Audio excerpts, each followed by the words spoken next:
Few years ago, while I was ministering in Hamilton, I looked out into the congregation and I noticed a visitor was in the back pew, sitting very quietly with his service dog.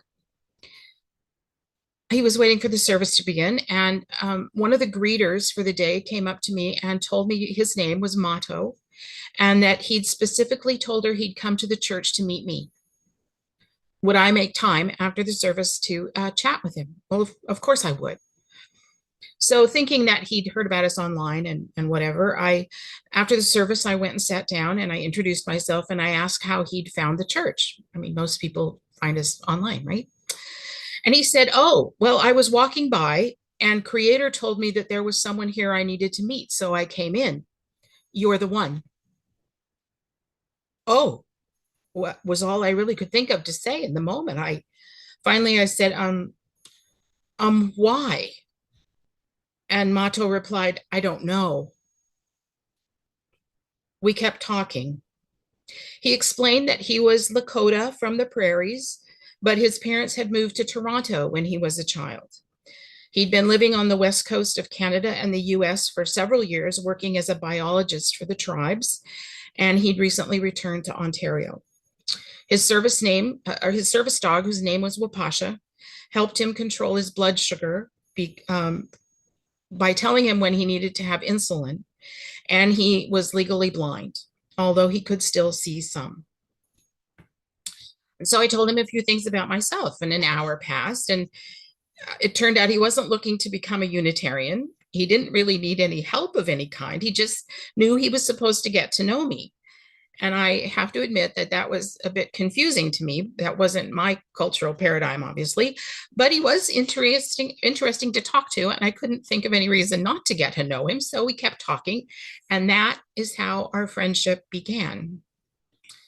Our conversations are filled with deep dives into spirituality and economics and science and theology and conservation and politics and relationships, and you name it, we have gone there. We have the same quirky sense of humor, so if we are together, we are usually laughing together like fools. And Mato has helped open my mind to seeing the world and how it works through an entirely different set of paradigms and lenses. Our life experiences and how we were raised, our cultures, our understandings about how life works, all of it's different and yet in many ways similar. He questions my assumptions, which is good.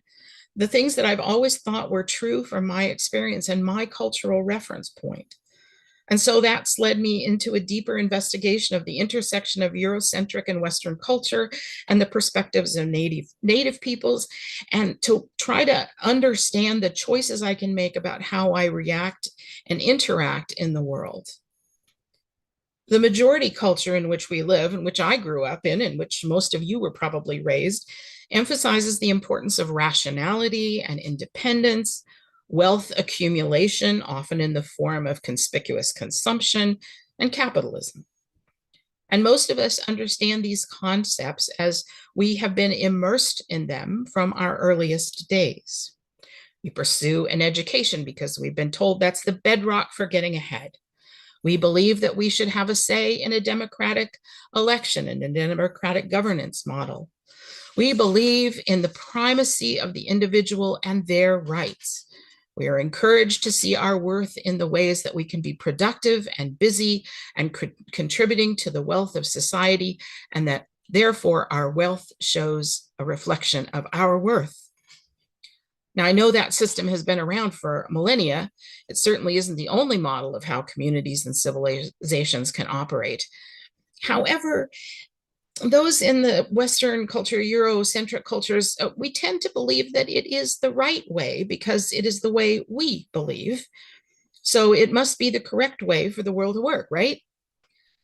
However, with colonization and being more aware of the impacts of that, we can witness how alternative approaches were ignored and dismissed, resulting in the oppression and near genocide of many of the world's indigenous people.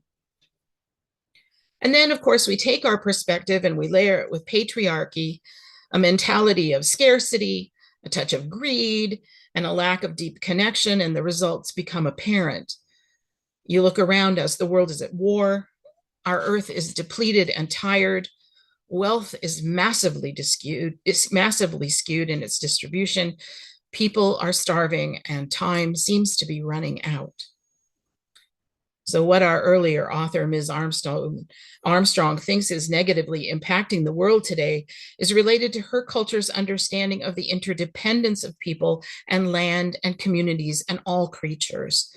The need the land has for us and the need that we have for the land and the respect that is involved in that. The need we have for each other and the need that others have for us, where no one has greater worth or privilege than any other, and where we are each given gifts by the land and we give back gifts to keep the cycle alive and supportive, not only for our generation, but for future generations.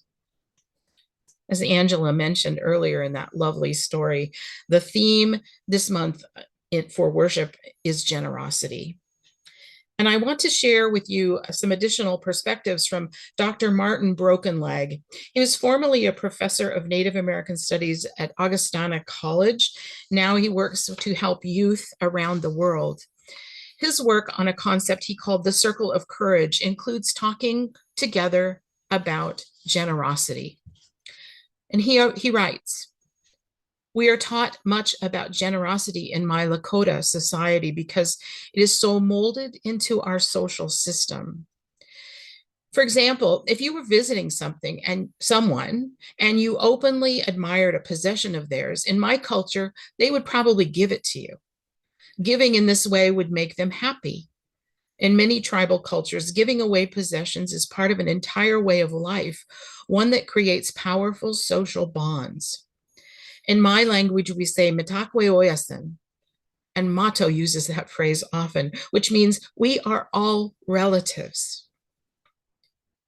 You may know some things about Indigenous giveaway culture. Maybe you've heard of potlatch in the Northwest of the United States and in the West Coast of Canada, how feasts and celebrations can involve the generous distribution of goods to the community.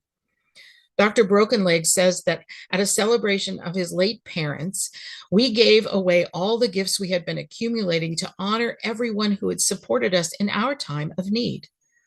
I have seen people give away literally every possession they had, except the clothes they were wearing, secure in the knowledge that relatives would always care for one another. In a culture with such different goals and perspectives, values, a different outcome is created. Families and communities are always there for one another, and there is a sense of abundance. There will be enough, so no one feels the need to hoard or hold on. Everyone's needs are met adequately. Material goods are not an end unto themselves, and therefore it is joyful and meaningful to give to others, to share, to provide to others in the knowledge that your community and family will honor your worth and dignity by assuring that you have enough too. Generosity can certainly be developed, but we also know from social science research that altruism is actually innate. We humans have a desire to help one another. So look around you. You know it's true. Look at the response when there's a fire or a hurricane or other disaster in a community. People offer up their homes, their donations, their time, their energy to help others be safe and whole. Experiencing the opportunity to be of assistance to others, to add value to the life of another.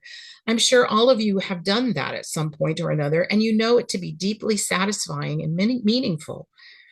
We reinforce our own worth when we acknowledge and contribute to the worth and well-being of others.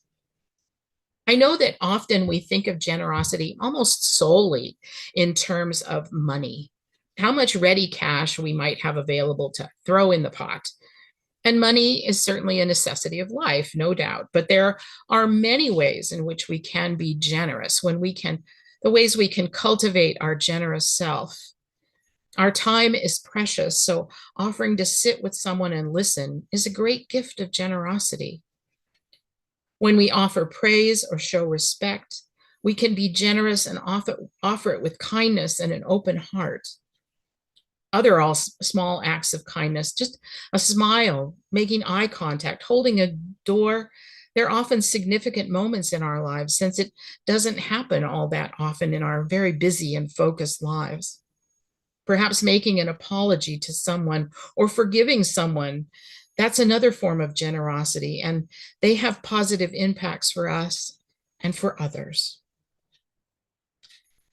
How do we learn to be more generous? Well, I think we have to start with ourselves. We can learn to be more gentle and generous with ourselves. Some of us, I know, play tapes in our minds and we criticize ourselves so harshly.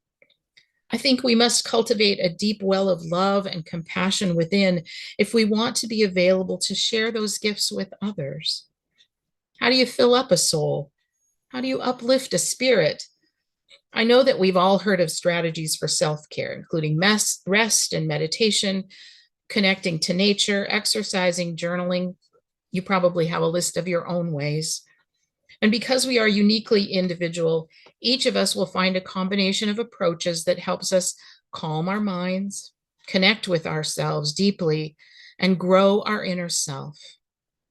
Whatever avenue we choose, it has to work to help us change our thoughts, how we see and interpret the world and what is happening around us.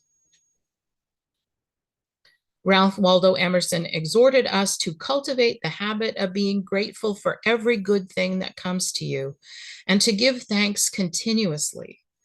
And because all things have contributed to your advancement, you should include all things in your gratitude. And I think he's right. I think one of the most reliable and universal spiritual practices for keeping your perspective when those around you are losing theirs is to practice gratitude. And I do mean radical, fully encompassing gratitude, even for the things that happen that aren't so pleasant. Author Melody Beattie says, gratitude unlocks the fullness of life. It turns what we have into enough and more. It turns denial into acceptance, chaos to order, confusion to clarity.